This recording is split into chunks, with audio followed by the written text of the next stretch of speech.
So hello po at kumusta po? Magandang araw po sa inyong lahat. Eto nga pala, meron akong Joyride 200 dito na SYM na binigay sa akin ng biyenan ko. Shout out nga pala sa biyenan ko. Maraming salamat po, Papa.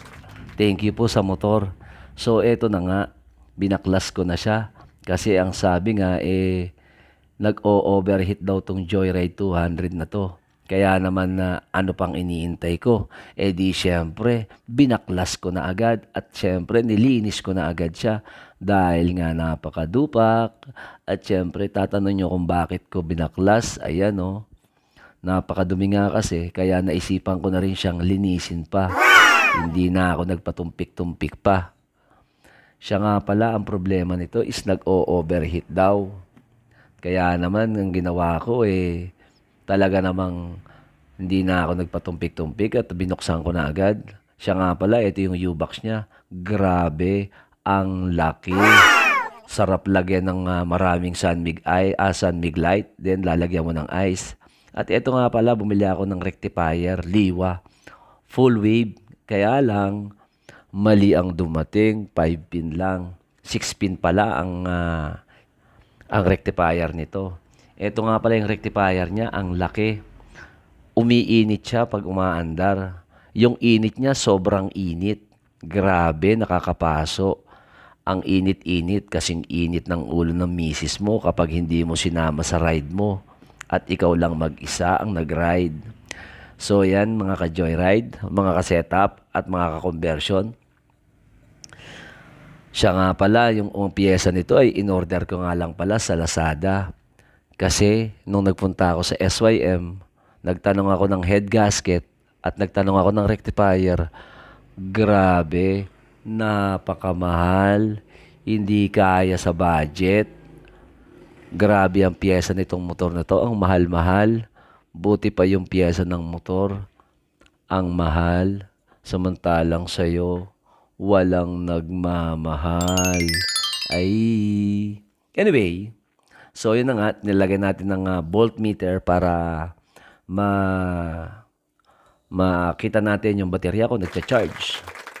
So hindi naman kamahalan at dito na nga natin naisip na ilagay para nakikita agad natin. Kasi ito lang naman yung magandang lugar na paglagyan itong voltmeter na to. So yun na nga, ito kung makita nyo napakadupak. So lilinisin din natin yan maya-maya.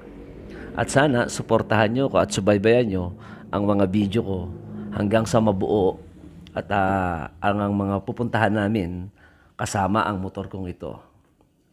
So anyway, thank you ulit sa biyenan ko. Shout out. So yan.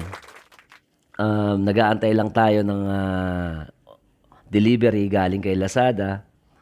Yung mga parts nito dahil talaga namang napakamahal pag umorder ka sa mismong SYM.